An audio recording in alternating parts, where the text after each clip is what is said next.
Hi hello welcome to Haripriya's media. So next ఏపీలో elections రాబోతున్నాయి. Next AP CM ఎవరనేది మనం పబ్లిక్ టాక్లో వీళ్ళని అడిగి తెలుసుకుందాం. అంటే పబ్లిక్ అభిప్రాయం ఏంటి, నెక్స్ట్ ఏపీలో ఎవరు గెలవబోతున్నారు అనేది వీళ్ళ మాటల్లోనే అడిగి తెలుసుకుందాం. Hello sir. హాయ్ అండి, నా పేరు మహేష్. ఎక్కడి నుంచి అండి?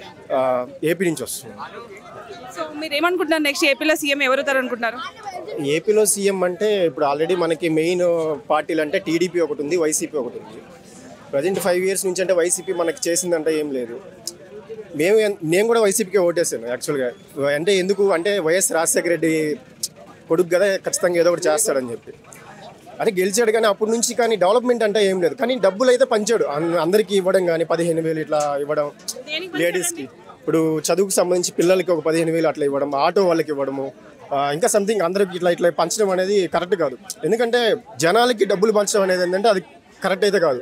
ఎందుకంటే ఈరోజు డబ్బులు తీసుకుంటారు, తర్వాత అవి అయిపోతాయి, తర్వాత మళ్ళీ ఇంకా పట్టించుకోరు రాజకీయాన్ని. మెయిన్ ఏంటంటే డెవలప్మెంట్ ఉండాలి. ఇప్పుడు రోడ్లు కానీ, విలేజెస్లో రైతుల గురించి కానీ, ఏదైనా కానీ. ఇప్పుడు మన సాఫ్ట్వేర్, ఇప్పుడు ఐటీ, ఇప్పుడు హైదరాబాద్లో ఐటీ ఎంత డెవలప్ అయిందో, ఇప్పుడు మన విజయవాడ, ఇప్పుడు అమరావతి కానీ డెవలప్ చేస్తుంటే చాలా బాగా ఐటీ కంపెనీస్ వచ్చుంటాయి, చాలా మందికి ఉద్యోగాలు కూడా ఉంటాయి. చాలా నిరుద్యోగులు కొంచెం లక్షల్లో ఉన్నారు ఇప్పుడు ఏపీలో. లేదు, అదేం లేదండి. ఇప్పుడు వరకు అసలు జాబ్సే లేవు మామూలుగా అయితే. ప్రజెంట్ అక్కడ నుంచే ఇక్కడికి వచ్చాం. ప్రజెంట్ ఇక్కడ నాకు తెలిసి 80% ఏపీ వాళ్ళే ఉంటారు, స్టూడెంట్స్ కానీ, అంత ఐటీ ఎంప్లాయీస్ కానీ. కుమారి ఆంటీ దగ్గర మొత్తం ఉండేది ఏపీ వాళ్ళే ఉంటారు 80%. ఇక్కడ ఉండే వాళ్ళంతా ఐటీ వాళ్ళే కదా మెయిన్. ప్రజెంట్ ఏంటంటే ఇప్పుడు వైసీపీ టీడీపీ అంటే కనీసం టీడీపీ అన్నా చేస్తుంది, అంటే ఐటీ పరంగా ఒక ఉద్యోగాల పరంగా ఏదైనా ఇస్తుంది అని చెప్పి నమ్మకం. జనసేన అంటే అదేముందండి, జనసేన అంటే ఇప్పుడు పవన్ కళ్యాణ్ సినిమాల వరకే చూస్తారు, కానీ ఈ పార్టీ పరంగా అయితే ఎవరు చూడరు. ఖచ్చితంగా అయితే టీడీపీ వైసీపీ రెండు పోటీగా ఉన్నాయి. మేబీ రెండు పోటీగా ఉన్నాయి కాబట్టి మ్యాక్సిమం టీడీపీ రావచ్చని నేను అనుకుంటున్నాను. వైసీపీ అయితే రాదనుకుంటున్నాను. వన్స్ మోర్ అంటున్నాడు కదా జగన్. వన్స్ మోర్ అని స్టార్టింగ్ కూడా అలాగే చెప్పాడు కదా, వన్స్ మోర్ అని. కానీ ఏం చేశాడు? స్టార్టింగ్ కూడా అట్లాగే చెప్పాడు, మేము వన్స్ మోర్ ఒకసారి గెలిపించండి చూడండి అని చెప్పి. ఇప్పుడు అలాగే చెప్తున్నాడు. దానివల్ల యూజ్ ఏం లేదండి. అతను చెప్పడమే కానీ చేసేదంటే ఏం లేదు. కానీ డబ్బులు అయితే పంచుతున్నాడు జనాలకి, అదైతే కరెక్ట్ కదని నేను అంటున్నాను. కాంగ్రెస్ లేదా? కాంగ్రెస్ ఈ ఇయర్ వచ్చింది, ఇప్పుడు వచ్చింది కాంగ్రెస్, ముందంతా లేదు కదా. మరి అక్కడ కాంగ్రెస్ లో కూడా ఉంది వైఎస్ఆర్ బిడ్డే కదా. వైఎస్ఆర్ బిడ్డే, కానీ తను ఇప్పుడు వచ్చింది జనాల్లోకి, ఇంకా తెలియాలి తను. అంటే ఇప్పుడు ఆల్రెడీ జగన్ ఉన్నారు, జగన్ ఏం చేశారు అనేది జగన్ వల్ల కూడా మైనస్ రావచ్చు. తను వైఎస్ఆర్ బిడ్డే, ఇతను కూడా వైఎస్ఆర్ బిడ్డనే కదా. అంటే మా ఓట్లు చీల్చే అవకాశం ఉందిగా, మైనస్ ఎందుకు వస్తుంది? ప్లస్ అవుతుండొచ్చు కదా. ఓట్లు చీల్చేదంటే వైసీపీకి మైనస్ ఉండొచ్చు అని నేను అంటున్నాను. అంటే జనాల పరంగా మీరు షర్మిలాకి ఓటు పరంగా అయితే కాంగ్రెస్ అయితే రాదు మ్యాక్సిమం. వైసీపీ కూడా మ్యాక్సిమం రాదని నేను అనుకుంటున్నాను. టీడీపీ అయితే ఖచ్చితంగా వస్తుంది. సో ఇప్పుడు ఫస్ట్ అసలు ప్రత్యేక రాష్ట్రం ఏర్పడిన తర్వాత చంద్రబాబు నాయుడు కదా ఫస్ట్ సీఎం. ఆ టైంలో ఏం చేశాడు? మళ్ళీ మీరు వన్స్ మోర్ అని ఇతనికి ఛాన్స్ ఇవ్వాలనుకుంటున్నారు. చంద్రబాబు ఏంటంటే పోయినసారి చంద్రబాబు ఏం చేశాడంటే కరెక్ట్గా చెప్పలేము. అంటే ఏం చేసిన వరకు చేశాడు, అతను కొన్ని చేయలేదు, అది బాగానే ఉంది. కానీ ఐటీ పరంగా అయితే, ఉద్యోగాల పరంగా అయితే కొంచెం బెటర్.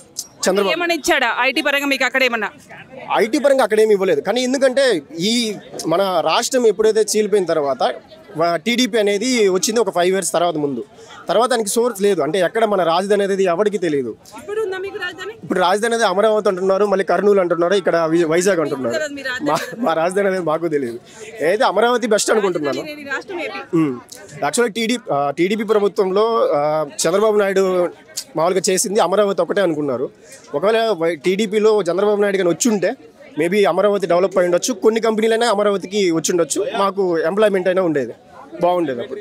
అంటే ఇప్పుడు మీరు ఈసారి నమ్ముతున్నారా హైదరాబాద్ ని చేసినట్టు డెవలప్ చేస్తారు అమరావతి? ఖచ్చితంగా అమరావతి ఖచ్చితంగా డెవలప్ అవుతుందని నేను అనుకుంటున్నాను. ఇప్పుడు కూడా కొద్ది గొప్పలు ఖచ్చితంగా డెవలప్ అయి ఉండేది టీడీపీ వచ్చి ఉంటే. ఐటీ పరంగా ఖచ్చితంగా డెవలప్ చేస్తుండే వాళ్ళు. అందుకని మేబీ స్టూడెంట్స్ ఎవరైతే ఉన్నారో నిరుద్యోగులు ఖచ్చితంగా టీడీపీకి వేస్తారు ఓటు అని నేను అనుకుంటున్నాను. యాక్చువల్గా అయితే పోయినసారి నేను వైసీపీకి వేసే ఓటు. ఎందుకంటే వైఎస్ రాజశేఖర రెడ్డి కొంచెం మంచి పనులు చేశాడు కాబట్టి. ఏదైనా ఇప్పుడు 108 కానీ fee reimbursement, YS Rajasekhara Reddy వల్ల నేను చదువుకున్నా. ఫీజు రియంబర్స్మెంట్ ద్వారా ఇంటి దగ్గర ₹1 తీసుకోకుండా అతను ఇచ్చిన ఫీజు రియంబర్స్మెంట్ ద్వారా నేను చదువుకున్నా. అందుకని అతను కొన్ని మంచి పనులు చేశాడు కాబట్టి కొడుకు కూడా ఇలాగే చేస్తాడని చెప్పి నమ్మకంతో వేసాం కానీ ఓట్లు. కానీ అతను డెవలప్మెంట్ అయితే ఏం కనిపించలేదు. చాలా నిరుద్యోగులు చాలా మంది ఉన్నారు, ఉద్యోగాలు లేవు. అయితే ఫస్ట్ కూడా చంద్రబాబు నాయుడు వచ్చే టైంలో కూడా జాబ్ కావాలంటే బాబు రావాలి అని చెప్పాడు. మరి అప్పుడు జాబ్ వచ్చిందా? ఎవరికైనా జాబ్ వచ్చి అప్పుడు జాబ్ రావాలంటే ఓకే అప్పుడు వచ్చున్నాయి చాలా వరకు. ఎందుకంటే అతను ఉన్నప్పుడు ఏంటంటే కొన్ని గవర్నమెంట్ పరంగా కొన్ని జాబ్స్ చాలా వరకు రిలీజ్ చేశారు. దానివల్ల కూడా చాలామంది జాబులు తెచ్చుకున్న వాళ్ళు ఉన్నారు. మా బ్రదర్ కూడా ఉన్నారు, ఒక అతను కానిస్టేబుల్ ప్రజెంట్, అతనున్న టైంలోనే వచ్చింది. అతను కూడా ఓకే చాలా జాబులు కూడా వదిలేరు. కానీ ఇప్పుడు ఈ వైసీపీలో అసలు గవర్నమెంట్ జాబ్లే లేవు కదా. మెయిన్ అటు సెంట్రల్ గవర్నమెంట్ పరంగా చూసుకున్నా లేవు, మెయిన్ ఇప్పుడు గవర్నమెంట్ పరంగా కూడా ఏమి లేవు గవర్నమెంట్కి సంబంధించిన జాబ్స్. మా ఫాదర్ కూడా వైసీపీ, యాక్చువల్గా వైఎస్ రాజశేఖర రెడ్డి. మరి ఇప్పుడు ఒకవేళ మీరు అన్నట్లు టీడీపీ వచ్చినా అందులో పవన్ కళ్యాణ్ ఉంటాడు, అందులో ఇప్పుడు బీజేపీ కూడా కలవడానికి ట్రై చేస్తుంది. సో అది 3 పార్టీలు కలిసి అలయన్స్ అవుతుంది. ఒకవేళ అదే గెలిచిందనుకో, అలయన్స్ గెలిచిందనుకోండి, ఎవరు సీఎం అవుతారు అనుకుంటున్నారు? మేబీ సీఎం అంటే చంద్రబాబు నాయుడే అవుతాడు. యాక్చువల్గా చంద్రబాబు నాయుడే ఉంటాడు. కానీ నేను అనుకున్నది ఏంటంటే చంద్రబాబు నాయుడు ఈ 5 years ఉండి నెక్స్ట్ సీఎంగా వాళ్ళ లోకేష్ని నిలబెడతారని నేను అనుకుంటున్నా. మిగతా వీళ్ళు కళ్యాణ్ బాబు కానీ తర్వాత బీజేపీ అన్నారు కదా, బీజేపీ అయితే నాకు ఐడియా లేదు. కళ్యాణ్ బాబు అయితే ఆల్రెడీ అట్లా అనుకోండి. సరే అదే 2 పోటీగా ఉన్నాయి. అది అతను చెప్పలేని ఇతనే చెప్పలేను.